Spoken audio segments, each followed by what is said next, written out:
stop supporting Caitlyn Clark? No, I do not. Caitlyn Clark could not dribble a basketball today and retire, and her name will be etched in concrete as one of the greatest Caucasian athletes to ever walk this earth. Maurice, Thrill is gone or no?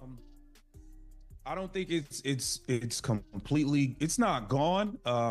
You know, I had to sleep on it. Part of me last night felt like, you know, she's a couple 3-point makes away from the excitement. I mean, if she hits a couple of these threes, I mean, the actual gameplay from her has been good. She just can't. The whistle blew, but the real damage was already done.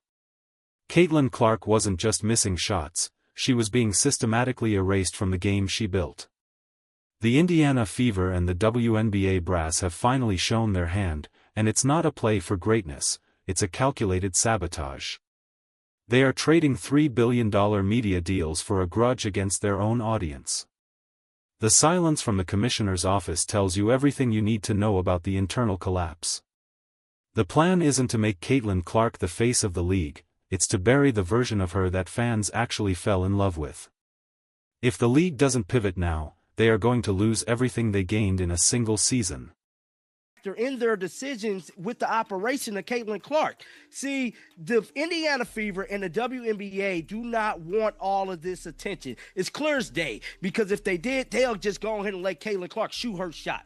To me, I believe that they're sick of the fans, they're sick of the Twitter trolls, they're sick of it all. That's why they are doing this to Caitlyn Clark. It's no secret that Stephanie White, Amber Cox, Kelly, all of these people hate the fans. We see it time and time again. The more we cover Caitlyn Clark, how many negative stories come out regarding the fans than positive stories? There's never no uplifting situation. People are starting to realize that the Cinderella story is being rewritten into a tragedy. Last night's performance wasn't a slump, it was a symptom of a much deeper rot within the organization. When you have a generational talent who can hit logo threes in her sleep, and you suddenly force her into a system that treats her like just another role player, that's not coaching, it's malpractice. We're watching a superstar get her superpowers stripped away in real time, and the numbers are starting to reflect the disaster. Fans aren't just disappointed, they are feeling betrayed by a league that seems to hate its own success. This isn't just about a bad shooting night, it's about the intentional destruction of a brand. Because the fans are more vocal. This league has never seen anything like this. And somebody come in from college, bring their fans with them. That is, to me, what's the Achilles heel between the relationship of the WNBA and Caitlyn Clark moving forward to help the brand as a whole. The brand could never be fixed now because they done insulted her fan base. They done ostracized everybody that tried to support her. And me personally, I feel like it's basically can't be fixed. Stephanie White, right?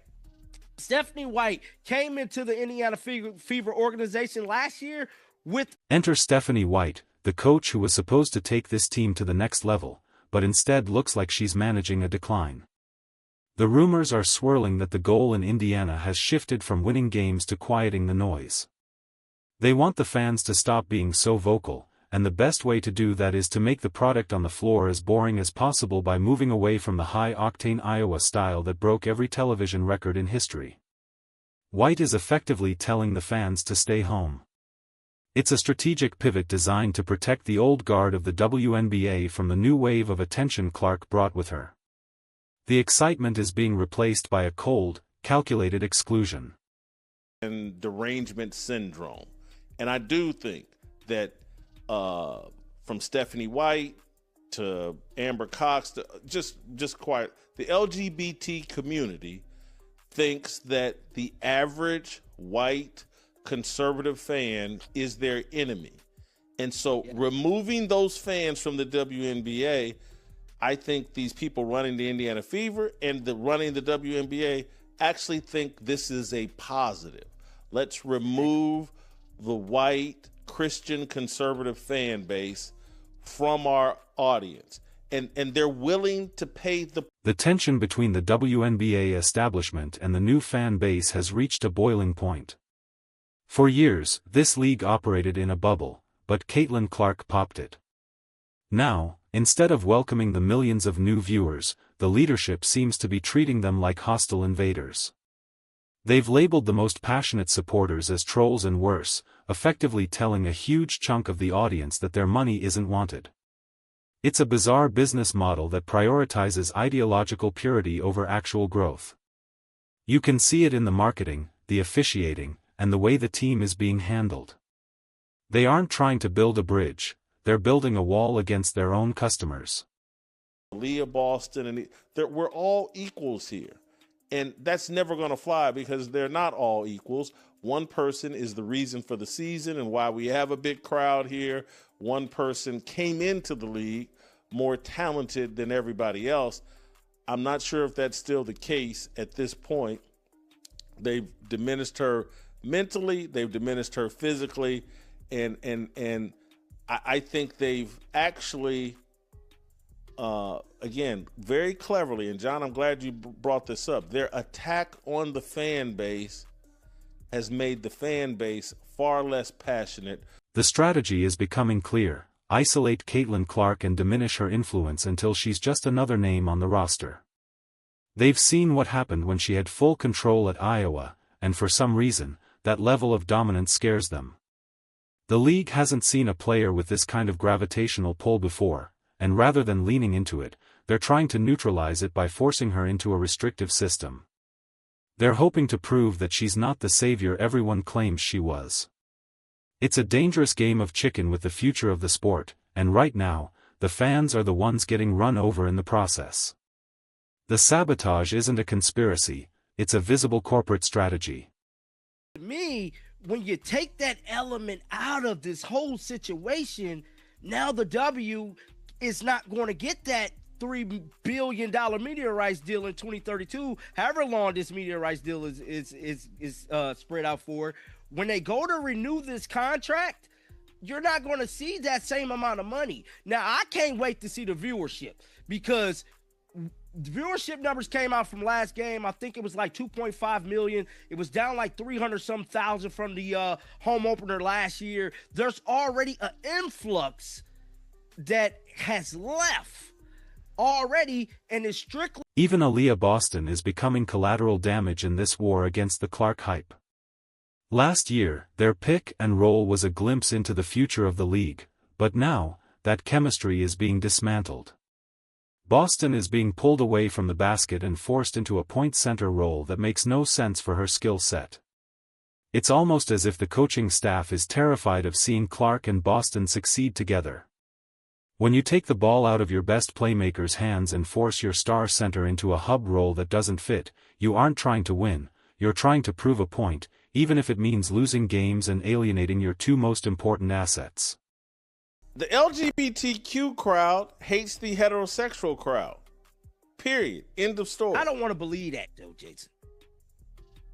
Look, if I'll say this. If I said right now that heterosexual people hate gays, everybody would, yeah, that's true.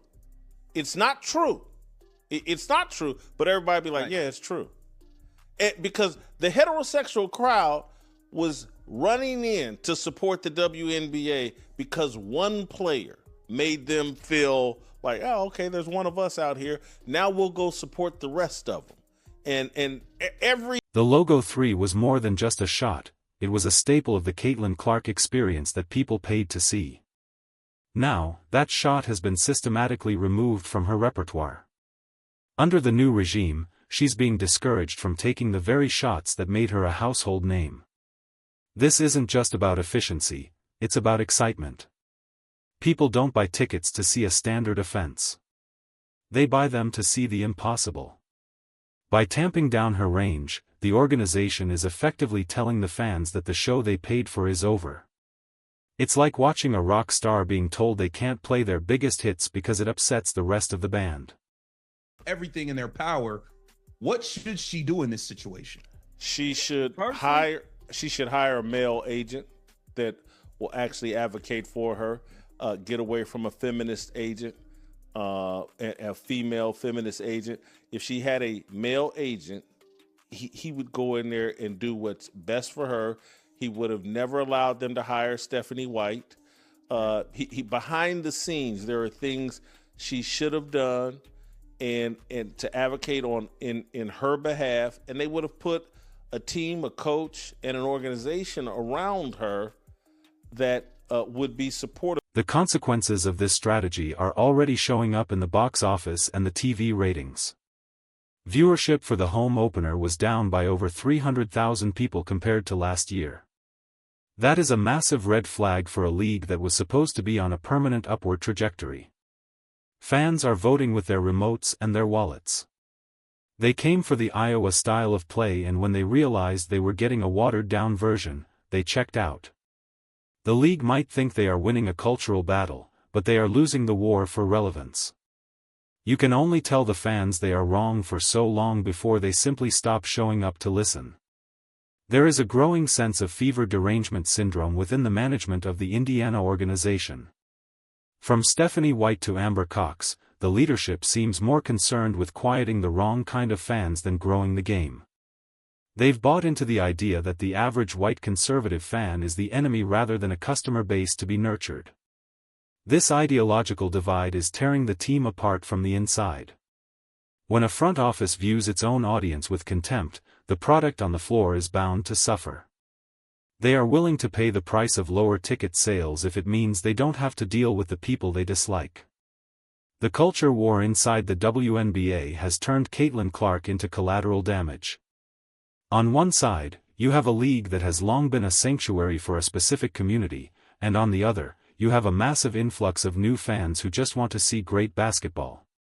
Instead of finding common ground, the league has chosen a side. They are effectively ostracizing the fans who came for Clark, labeling them as outsiders who don't belong in their world. This isn't just a marketing failure. It's a total breakdown of the relationship between a sport and its supporters. They are sacrificing millions of dollars in revenue just to maintain a certain internal status quo. Caitlyn Clark's silence in the face of these attacks on her fans is becoming a problem of its own. While players like A.A. Wilson would jump to the defense of their supporters, Clark has remained quiet. This silence is being interpreted by some as a lack of courage, but others see it as her being trapped in a system that won't let her speak. She is surrounded by people who don't necessarily have her best interests at heart. Without a support system that truly backs her, she's left to take the bullets while the league management watches from the sidelines. It's a lonely place to be for the most famous athlete in the history of the sport, and it's clearly taking a mental toll. The physical and mental diminishment of Caitlyn Clark is painful to watch for anyone who followed her career at Iowa. She went from being the most confident player on the planet to someone who looks hesitant and drained. The league has allowed a level of physicality against her that borders on harassment. We've seen players go to the podium to attack her fans, and we've seen the long 6-in-nails on the court that seem designed for more than just basketball. The WNBA is supposed to be a professional environment, but right now it feels like a gauntlet.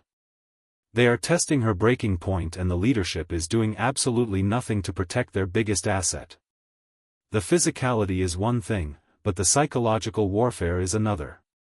When you have teammates and opponents alike making it clear that they don't want you there, it changes how you play. Clark is being forced to navigate a locker room in a league that views her as an interloper rather than a teammate. This isn't the environment she had under Lisa Bluer at Iowa, where she felt supported and loved. In Indiana, she's being treated like an asset to be managed rather than a star to be celebrated. This lack of emotional support is reflected in her shooting percentage and her body language.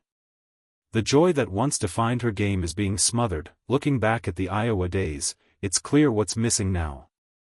Lisa Bluer's read and react offense was built to highlight Clark's vision and range. It was a system that trusted her instincts and let her be the superstar she is. In the WNBA, she's being put into a box. The Indiana Fever had the chance to bring in players who knew her game, like Kate Martin, but they chose to go in the opposite direction.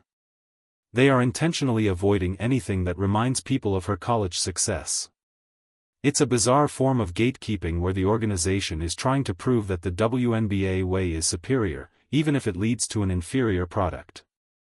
The long-term financial health of the league is now at risk because of this internal friction. The WNBA is aiming for a massive $3 billion media rights deal, but that kind of money is predicated on high viewership and fan engagement. If they continue to alienate the core audience that Clark brought with her, that deal is going to evaporate. Networks don't care about internal league politics. They care about ratings. If the ratings continue to slide because the league is sabotaging its own stars, the financial future of every player is in jeopardy. They are playing with fire and the entire league might end up getting burned in the process. The shift in focus toward Kelsey Mitchell as the primary offensive hub is a clear signal of the team's new direction. Mitchell is a talented player, but she doesn't bring the same gravity or playmaking ability that Clark does. Last night, she played 30 minutes without a single rebound or assist. Yet, the offense continued to funnel through her. This isn't a knock on Mitchell's talent, but it's a criticism of a system that ignores the greatest passer in the game. When you have someone who can drop 20 assists in a night, and you don't let her run the point, you are failing as an organization. It's a waste of talent that's hard to justify. The insults directed at Clark's fans have reached a disgusting level, with some being called raccoons for simply supporting her. This kind of rhetoric is being allowed to fester within the WNBA community without any real pushback from the league office. It's a toxic environment where fans are being bullied for their loyalty. Imagine any other major sport where the league allows its players and media partners to openly mock and insult the people paying for the tickets. It's an unsustainable model that will eventually lead to a mass exodus of viewers. They are effectively burning the house down while they're still inside it all because they don't like the guests' point. One of the biggest critiques coming from insiders is that Caitlyn Clark needs a different kind of representation. There is a strong argument that she should hire a male agent who will actually advocate for her interest behind the scenes. The current feminist leaning representation might be too aligned with the league's ideological goals to effectively fight for Clark. A more traditional aggressive agent would have never allowed the team to hire a coach like Stephanie White without assurances. They would have demanded a roster and a system that maximized her value. Right now, it feels like she has no one in her corner who is willing to play hardball with the league. The comparison to Magic Johnson is striking. In his second year, Magic knew that the system wasn't working, and he wasn't afraid to say so. He pushed for a coaching change that eventually led to the Pat Riley era and the Showtime Lakers dynasty. Caitlyn Clark has that kind of power, but she hasn't used it yet. Perhaps she's too young. Or perhaps she's been conditioned to just be a good soldier. But the greats don't just play the game, they shape the environment around them. If she continues to let the Indiana Fever management dictate her career, she's going to end up as a what-if story rather than a legend. The desperation from the organization is starting to show in their marketing tactics. We are now seeing reports of the team giving away hot dogs, sodas, and even Slinkies just to get people into the arena. This is a far cry from the sold-out arenas and record-breaking ticket prices we saw just a few months ago. You can't bribe people into enjoying a product that they feel is being intentionally ruined. The fans aren't stupid. They can see that the team isn't playing to its potential. No amount of free snacks can make up for the fact that the league is trying to quiet the very person they came to see. It might already be too late to fix the damage that's been done. The relationship between the WNBA and the casual fan has been severely fractured, and trust is hard to rebuild once it's lost. The brand has been tarnished by months of negativity and perceived hostility toward the audience. Even if the team starts winning, the memory of how the fans were treated will remain. The league had a once-in-a-lifetime opportunity to become a mainstream powerhouse, and they might have blown it because they couldn't get out of their own way. The sabotage isn't just hurting Clark. It's poisoning the entire well for the future of the sport. The only way forward is a radical shift in leadership and philosophy. The commissioner needs to step in and make it clear that the fans are valued and that the stars of the league will be protected and promoted. There needs to be a realization that the WNBA belongs to the fans, not just the people who have been running it for 20 years. If they can't make that transition, the league will shrink back into the niche product it was before Clark arrived. The window of opportunity is closing fast, and the sound of it shutting is the only thing louder than the boos in the arena right now. In the end, Caitlyn Clark will be remembered as a pioneer, but whether she's a pioneer of a new era or a cautionary tale remains to be seen. The league had the chance to build a dynasty around her, but they chose to build a cage instead. As the ratings continue to fall and the seats stay empty,